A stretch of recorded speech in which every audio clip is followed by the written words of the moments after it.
Boa noite, gente. Mais uma vez estamos aqui na aula de Geografia. Hoje nós vamos ver o capítulo 5, que é a superfície e estrutura da Terra.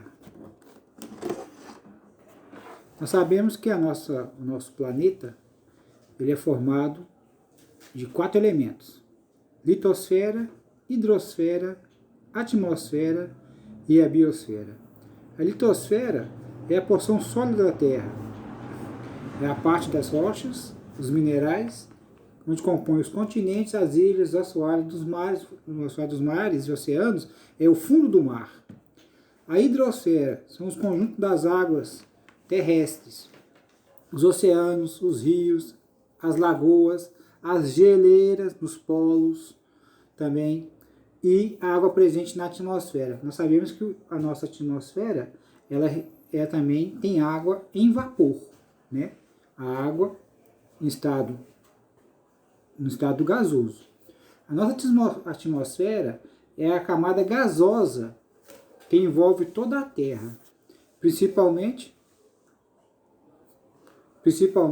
o oxigênio e o nitrogênio, que faz nós, os seres vivos, sobreviver. Sem o oxigênio e o hidrogênio, a gente não teria a nossa vida. E a biosfera? A biosfera, bio quer dizer vida. Então, é a nossa vida, onde nós vivemos, onde nós temos a vegetação, tem os animais e os seres humanos. Tem os vegetais, tem os micro-organismos, as matérias orgânicas e inorgânicas, aonde é a vida do planeta.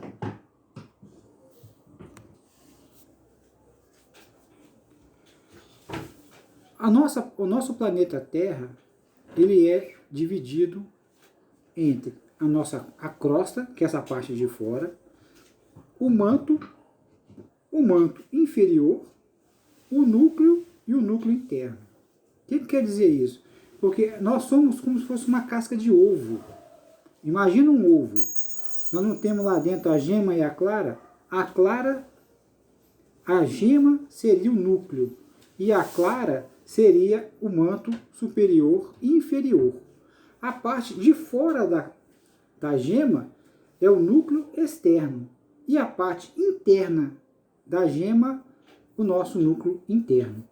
A nossa Terra, ela é formada com esses elementos, aonde internamente estão tudo em estado líquido.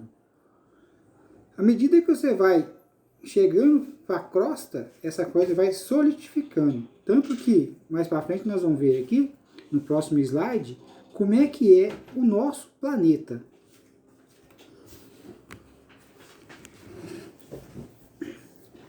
Chama placas tectônicas. Essas placas, vocês podem ver no slide, que são conforme jangadas, porque como se fosse um quebra-cabeça gigante. Cada placa pertencendo a uma região do planeta, né? Nós temos na Europa, na África, na Oceania, aqui na América do Sul, na América Central, na América do Norte. Todo o planeta todo, como imagine vocês como se fosse um quebra-cabeça gigante, aonde cada placa encontra com a certa, com a outra, e assim vai, formando verdadeiras super jangadas, como nós estamos flutuando por cima de todo esse magma, que é o núcleo da Terra.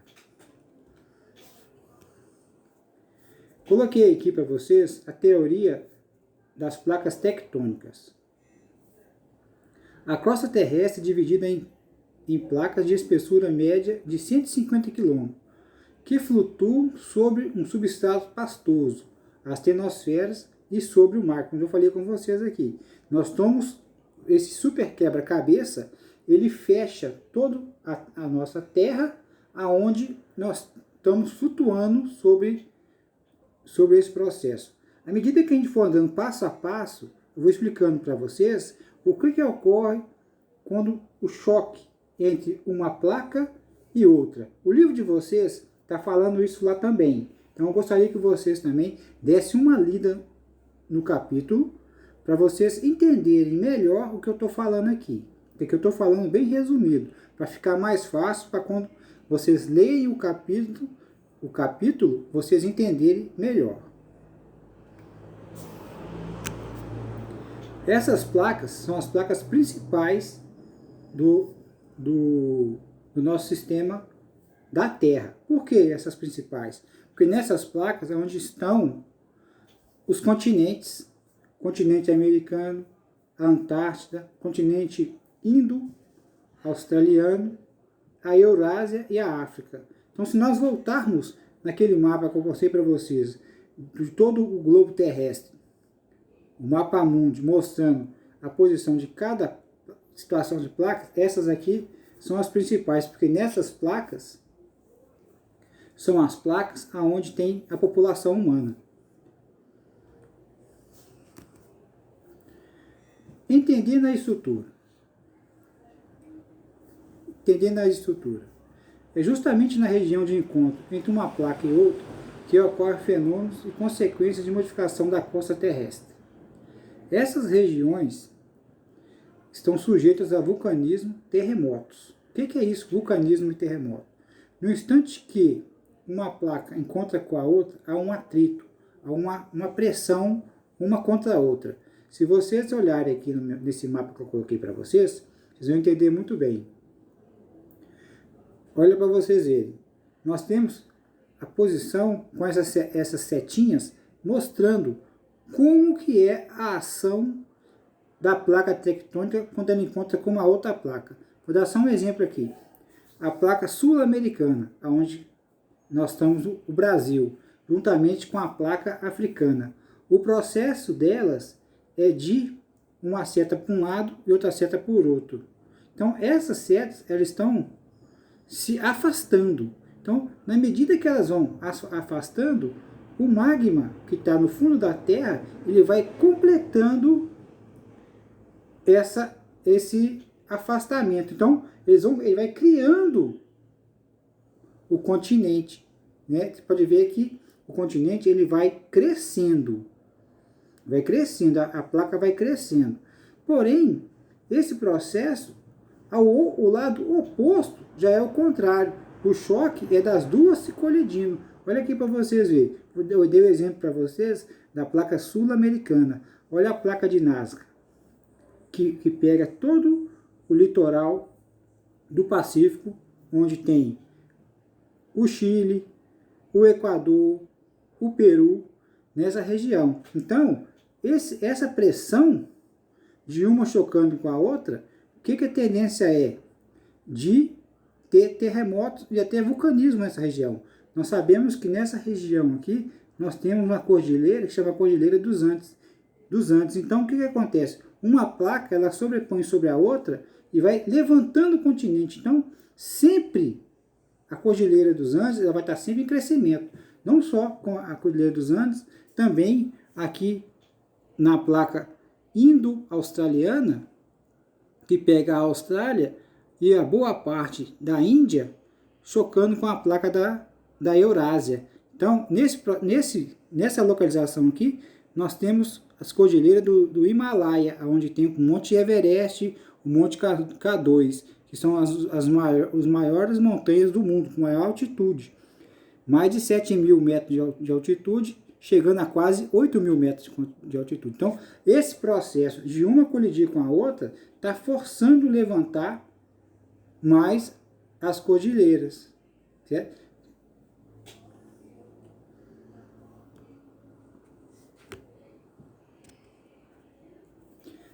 Coloquei também, para ficar bem mais sentido para vocês, as áreas de encontro das placas, as consequências, vulcanismo e terremoto.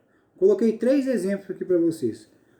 Um no derramamento do magma, que são as lavas do vulcanismo. Um terremoto, essa foto aqui, foi lá na Itália. Terremoto, olha como é que o tremor de terra acabou com a estrada. E esse outro vulcão aqui é o vulcão Kilauea, que ele se encontra localizado lá no Havaí, no Pacífico. Então, a ação do magma derramamento basáltico, a erupção e o tremor. Então, essas são as consequências do encontro das placas tectônicas. Elas podem criar vulcanismo e até terremoto. Terremoto por quê? O terremoto, a placa, eu falei com vocês que ela tem 150 metros, 150 quilômetros de espessura. Então, é bem largo, certo? São 150 quilômetros. Para ficar melhor para vocês entenderem, é uma distância maior do que daqui em João Molevade, que tem 120 quilômetros de distância nossa aqui, em matéria de cidades. Então, essa distância que nós estamos de João Molevade é quase que a distância que nós estamos, que tem da crosta terrestre até o manto. Então, o que acontece? Isso é sólido. Então, quando existe uma pressão interna, quando eu falei com vocês que o núcleo ele está em ação, ele está derretido, ele começa a gerar gás e forçar a crosta para cima. No forçar, ele encontra essa resistência do terreno muito rígido, a tendência é ele quebrar. No próximo slide, eu vou mostrar isso para vocês mais detalhadamente. Que são, na sequência do livro de vocês, o livro didático, são os abalos sísmicos. Olha o que eu falei com vocês. No ponto onde o terremoto se origina, recebe o nome de centro ou foco. Então, eu dei dois exemplos aqui para ficar bem claro para vocês, do centro e do foco. Então, o que acontece? Essa distância que nós estamos vendo aqui em cores é a distância de uma placa com a outra. Então, esse movimento ele vai forçar uma placa estar entrando por debaixo da outra. Então, o que acontece? Essa pressão feita debaixo do centro, né, do núcleo, para cima da crosta terrestre, a gente vai ter essa força forçando para cima. Então, quanto mais força você fizer, a tendência é dela rachar. Quando ela racha, vai gerar uma energia. Essa energia é que são os terremotos, que fazem tremer a Terra. Essa ruptura. Então, igual aqui, eu coloquei aqui mais resumido. O ponto da superfície terrestre, diretamente acima do centro, é o epicentro, onde o terremoto é sentido com maior intensidade. Então, nesse caso aqui, nós temos uma cidade e essa pressão, aonde a rocha quebrou no fundo da crosta, essa quebra, essa ruptura, ela vai forçar para cima e vai gerar um tremor. Esse tremor é sentido na crosta, aonde tem os terremotos. Nesse outro desenho aqui, nessa outra imagem, a gente mostra como é feita a onda sísmica. Essa onda ela vai gerar um tremor, que é onde foi desenvolvido um processo de medir essa onda. É chamada a escala Richter. Então, esse hipocentro, quando gera essa onda de choque, e essa onda é medida nesses aparelhos, nesses sismógrafos, aonde estão, você saber qual foi o grau de magnitude do terremoto. Nós tivemos um terremoto pequeno, terremoto de escala 2, porém, nós também já tivemos um terremoto de escala 6, 7 e até mais do que isso, conforme a espessura da crosta terrestre. Então, no instante que tem essa força interna sugando para cima, forçando na crosta, os gases, forçando na crosta, a tendência dela é quebrar. No ela rachar, essa onda, né, esse choque, ele acontece e muitas vezes as cidades não tem como prever o que está acontecendo por baixo da terra. Não tem como você prever. Onde é que vai ter um terremoto? É impossível você fazer isso. Você vai em tal lugar assim, tem um terremoto. Nós temos os locais onde há possibilidades de ter mais incidência de terremotos do que em outros lugares. Aqui no Brasil é muito difícil ter um terremoto nessas magnitudes. Por quê? Nós estamos no meio da placa.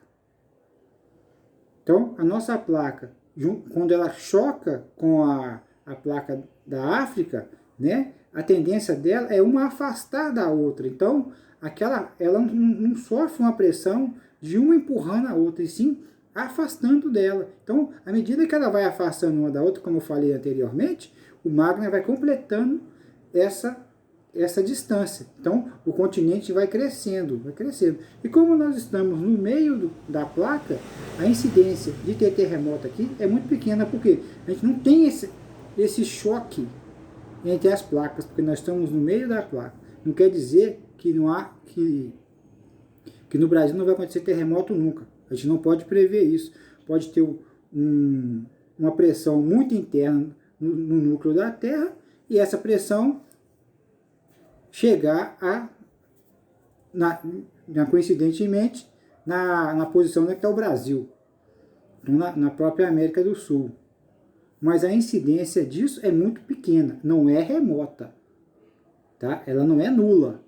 Pode acontecer sim, de não acontecer nunca, ninguém pode prever isso não, mas a incidência é pequena, é bem remota. Chamamos de vulcanismo os fatos, fenômenos geográficos relacionados com as atividades vulcânicas, através dos quais o magma no interior da Terra chega até a superfície. Foi como eu mostrei naquele vídeo anterior. Dei 3 exemplos para vocês. Um do magma, lá no vulcão, um terremoto na Itália e o vulcão lá no Havaí, o Kilauea, que já tem quase 40 anos que ele vai jorrando direto, ele está fazendo crescer a ilha havaiana e ele não cessa, porque ele tá situado onde tem uma área muito vulcânica, no encontro das placas. Então, a incidência de liberação vulcânica ela é muito grande ali naquela região, não só ali no Pacífico, como está localizado. Nós temos na nossa placa tectônica um círculo que chama Círculo do Fogo. Esse Círculo do Fogo ele pega toda a nossa costa da América do Sul, América Central e América do Norte, no lado do Pacífico, fazendo um círculo, pegando a placa pacífica todinha ao encontro das placas de Nazca, formando isso, onde tem as cordilheiras dos Andes, aqui na América do Sul. Ela começa, a Cordilheira dos Andes, ela começa na Argentina e vai até no México. Quando ela entra para os Estados Unidos, ela muda de nome. Ela passa a chamar Montanhas Rochosas. Mas é a mesma pressão que vem sentindo na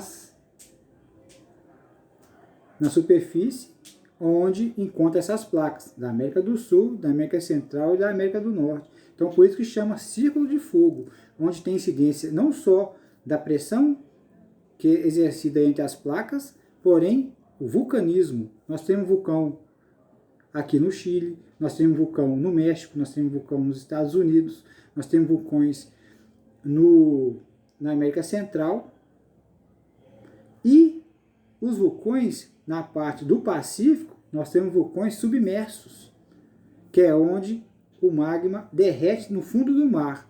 Aí vocês vão falar assim, mas o professor, e esse vulcão ele tá no fundo do mar, e a água? Com todo o oceano por cima dele, a temperatura do magma chega a mais de 3.000 graus.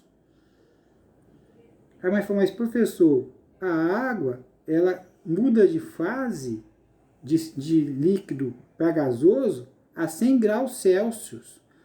Eu sei, ela chega a 100 graus Celsius, ela muda de líquido para gasoso. Porém, a incidência do oceano são tanta água, mas tanta água, que mesmo essa temperatura tão elevada não consegue evaporar. A água chega a ficar altamente quente, mas tem tanta água que ele não consegue evaporar o oceano todo. Impossível um vulcão fazer isso, por mais quente que ele seja. E na medida ele está muito quente no interior da Terra. Eu estou falando com vocês, é uma faixa de mais de 2.000 a 3.000 graus de temperatura. Mas no instante que ele vem para fora, ele começa a resfriar. Ele começa a resfriar. Então ele vem muito quente, porém, na hora que ele encontra com a água, nós sabemos que a profundidade do mar, nessa parte do Oceano Pacífico, é a faixa de 3.000, 3.500, chegando até 4.000 metros de profundidade. Então a água é muito fria nesse processo, certo? Então, ela sendo muito fria, porque ela não recebe a luz solar para aquecer, é só na parte de cima. Muito profundo, a água fica fria, ela não chega no grau de congelamento, mas ela é muito fria. No instante que esse magma ele sai do vulcão, né, nessas falhas no fundo do mar, ela sai, ela encontra com essa água fria, dá aquele choque. Então ela começa a solidificar, aonde elas vão crescendo, crescendo, crescendo, onde formam muitas ilhas. As ilhas do Havaí, todas elas são ilhas vulcânicas, foram criadas, né? Elas nasceram do derramamento de magma. A ilha do Havaí que eu mostrei nesse vulcão, que eu mostrei a imagem aqui para vocês, o Kilauea, como tem quase 40 anos que ele está jorrando direto, soltando magma direto, a ilha está crescendo. Ela está crescendo. Mas agora, se vocês tiverem curiosidade de entrar e olhar o derramamento de magma lá do Kilauea, à medida que ele cai no mar, ela vai se solidificando. Então a ilha vai crescendo. Ela está crescendo. À medida que o vulcão vai expelindo todo o seu processo. No próximo slide, eu vou mostrar para vocês mais detalhadamente como funciona um vulcão. O nascimento do vulcão, a formação dele, até chegar a formar uma montanha. Aqui para vocês verem, ó, a montanha de fogo. Eu coloquei esse desenho aqui para vocês terem uma noção como é que funciona um vulcão. A gente tem no interior o núcleo, né, e o manto, onde está o núcleo, está altamente quente e vai expelindo. Qual que é a formação do magma? Né? O magma, enquanto está dentro do vulcão, é magma. Na medida que ele sai do cume do vulcão, ele vira lava. Essa lava, aqui, nessa mistura aqui, está todo tipo de rocha derretida. Então, a gente vê aqui, chega na janela da sua casa, você olha para as montanhas, você vê, nó, que montanha bacana, igual a Serra do Curral. Serra do Curral foi um derramamento vulcânico. Aquilo ali foi formado, foi empurrado para cima, você vê. Então, à medida que a nossa placa foi criando todo o nosso relevo. E nesse caso aqui, a montanha de fogo, a incidência vai subindo lava, vai subindo o magma, vai subindo a pressão, vai fazendo ele subir.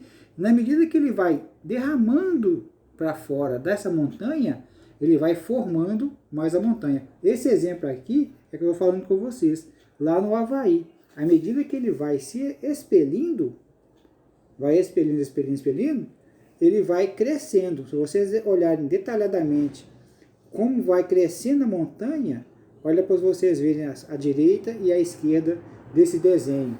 À medida que ela vai derretendo, ela vai solidificando, vai ressecando e vai crescendo a montanha. Vai chegar uma hora que esse vulcão ele vai abrindo novos, vocês estão vendo aqui, novas chaminés de escoamento da lava. Nós temos dois exemplos aqui, a direita e a esquerda. A cada medida que ela vai crescendo, o vulcão vai tomando uma nova proporção. Vai chegar uma hora que a cratera centro principal, que é essa que sai em linha reta, ela vai solidificar, porque ela vai perdendo a pressão de saída. Porque essas chaminés, elas vão tirando a pressão. Então, na medida que a lava vai caindo para a direita e vai caindo para a esquerda, formando uma nova cratera, essa principal ela vai perdendo a força. E a tendência dela perder a força é ir ressecando. Então, ela vai secar aqui e abrir novas crateras. Vocês estão entendendo? Aí o vulcão vai criar mais, como se fosse igual a nossa serra aqui. Ela vai aumentando pelas laterais à medida que vai. E esses são fenômenos que vão acontecendo gradativamente. Nesse exemplo aqui, nós temos 3 saídas de lava. A tendência aqui é essas 3 acabar, secar e abrir outras. Então, o vulcão ele vai crescendo para o lado também, não só para cima, mas também para o lado. Onde vai acontecendo aqui, nessa chaminé, um exemplo clássico para vocês aqui. Essa chaminé à esquerda do vídeo. Se vocês repararem bem, vai ter uma ramificação bem embaixo aqui. Essa ramificação, ela vai forçar a saída para cima aqui da montanha e vai abrir uma nova chaminé. Por quê? A pressão exercida aqui na base da montanha é muito menor do que subir todo o cume. Então, à medida que ela conseguir estourar aqui e abrir mais uma cratera abaixo dessa chaminé principal, vocês estão vendo aqui pelo vídeo, que ela vai abrir. Então, esse vulcão ele vai crescer mais para a esquerda dele. E assim vai. À medida que vai perdendo a força principal, vão abrindo novas, vamos colocar assim, novas veias de magma, aonde vai ser expelida a lava.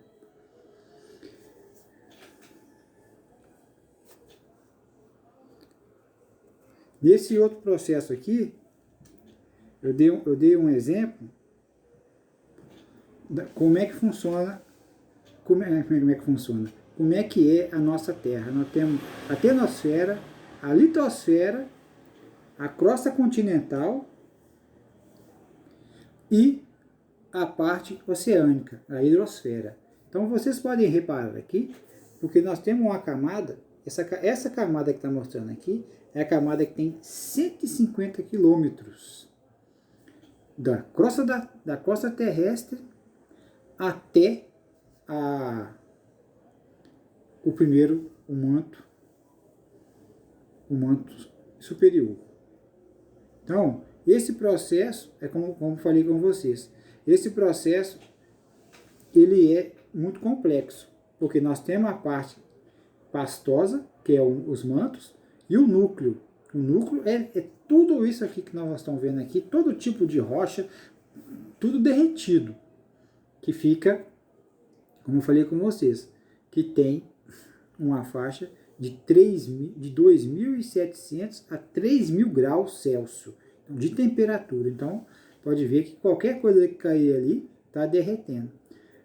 Nós estudamos também que a cada 30 metros descendo, a temperatura aumenta 1 grau. Por que aumenta 1 grau? Porque está chegando mais perto do manto, então recebe essa incidência. Nós temos nas placas tectônicas 3 tipos de movimento das placas. Esses movimentos eles são formados de a placa tectônica de falhas transformantes. Professor, o que é uma falha transformante? A falha transformante, eu vou dar um exemplo aqui nesse mapa, no mapa que está as placas tectônicas. Vocês estão vendo aqui que nós temos uma série de setinhas, como é que o processo de movimentação dessas placas. Nós temos a placa tectônica transformantes, elas deslizam uma com a outra. Então, elas raspam uma na outra. Tá? Esse processo chama processo transformante. Na nossa placa, como eu dei o exemplo, na placa sul-americana com a placa africana, se vocês repararem o encontro da placa sul-americana com a placa africana, ela tem um processo divergente. O que é isso? Divergente, elas estão se afastando. Então, as setas estão mostrando que elas estão afastando. Então, à medida que ela afasta, esse afastamento, vamos colocar assim, esse buraco que é formado, ele é recomposto de magma. Então, esse derramamento aqui, esse processo, ele vai completado pelo magma. Então, o magma vai crescendo as placas. Nós podemos ver que a placa africana e a placa americana, sul-americana, elas estão indo cada um para um lado. Então, a placa africana está forçando para o leste e a placa sul-americana está forçando para o oeste. Certo? Então, esse processo de afastamento, na medida que uma afasta da outra, tem um nome de divergentes, a gente repara que, à medida que ela vai, o magma vai completando. Então, a placa vai crescendo. Porém, nós temos também o lado oposto. Na placa sul-americana com a placa de Nazca, o processo é de encontro uma com a outra. Aí que eu queria chegar para vocês. Lembra que eu falei com vocês sobre o Círculo de Fogo? Olha ele aqui aparecendo aqui.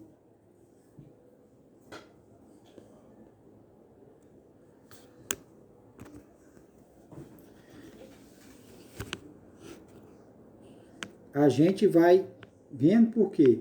Por que está crescendo? Por que está crescendo as Cordilheiras dos Andes? O que está acontecendo lá nas Montanhas Rochosas? O que está acontecendo na placa do Caribe? Por que tem vulcão lá no México? Por quê? Esse processo todinho é de uma placa encontrando com a outra. Nesse chama placas convergentes. Que uma está em encontro com a outra, forçando uma a outra. Então, a tendência aqui é uma placa entrar por debaixo da outra. No momento que ela entra uma por baixo da outra, essa que ficou por cima, a tendência dela é levantar. E o que está acontecendo na Cordilheira dos Andes? Está levantando. O que está acontecendo lá no Cordilheira do Himalaia? O Monte Everest está crescendo, o K2 está crescendo, então a cordilheira toda está crescendo, porque o processo lá é o mesmo de convergentes. Diferente do processo de divergentes, está se afastando. E você olhando aqui, o processo de transformantes, ela está escorregando com uma outra. Se vocês olharem bem aqui pelo esse mapa, no slide 6, a placa de Cocos com a placa do Caribe, ela é de transvergente. A transformantes, ela escorrega uma com a outra, então ela esbarra uma com a outra e raspa uma na outra. Então esse processo é o processo de transformantes. Certo? Então nós temos, nas placas tectônicas, nós temos o processo das placas na falha transformantes, uma esbarra na outra. O processo de divergentes, como eu dei o exemplo para vocês, da nossa placa, a placa sul-americana com a placa africana de afastamento, que chama divergentes. E o processo de sorregimento, que é o processo de convergentes. Uma está sobrepondo a outra, formando, igual eu dei o exemplo para vocês, onde nasceu, né, vamos colocar assim, nasceu a Cordilheira dos Andes, as Montanhas Rochosas e o Himalaia. Isso em outro, eu dei 3 exemplos aqui, América do Norte, América do Sul e lá na Ásia. Mas se você parar para analisar todo o mapa, nós vamos ter diversos, não só na Europa, como também no Oceano Pacífico, lá perto do Japão. Então, esse processo, ele vai de uma mergulha com a outra. Gente, essa matéria está na página 105 do livro de vocês, tá? Livro didático. Então, eu vim seguindo de acordo com o livro, passo a passo aqui, para a gente não ficar, para vocês não ficarem deslocados, certo? Então, todo o processo da aula está seguindo passo a passo o que acontece no livro de vocês. Eu estou colocando aqui, eu estou fazendo um resumo aqui do livro, mas vocês têm que ler o livro também. Não é simplesmente, professor Geraldo falou isso assim, vocês têm que ler o livro também, porque tem que fazer as atividades do livro, tá? Que nas próximas aulas eu vou começar a cobrar esses exercícios aqui. Eu passei para vocês, lá no último slide, que é o resumo para ser xerocado. Certo? Esse resumo. Esse resumo é um resumão de toda a matéria. Então, eu coloquei tudo que eu falei para vocês aqui, especifiquei detalhadamente aqui, mas vocês precisam de ler o livro. Eu coloquei resumo para ser xerocado, porque é como isso daqui, é como se eu tivesse passado no quadro. Isso aqui eu ia colocar no quadro. Então eu quero que vocês xeroquem esse último slide e colhem no caderno de vocês. Certo? E todo o material que a gente passa para vocês, o resumo das aulas, vocês têm que colar no caderno. Por quê? Essa colagem é o material que eu ia passar no quadro para vocês copiarem no caderno. Então, é um complemento do que o livro está falando. Tá? Eu fiz um resumo, expliquei toda a matéria, porém, isso aqui vocês precisam de ter no caderno, além de ler o livro, isso aqui, porque na hora da prova vai ser cobrado toda essa matéria. Tá ok? Então, não deixe de fazer as atividades, porque nas próximas aulas, vocês vão ter prova agora, essa semana, mas nas próximas aulas vão começar a responder todos esses exercícios aqui do livro. Não só os exercícios do livro, como os exercícios que eu passei para vocês, exercício de para casa suplementar do livro. Tá ok, gente?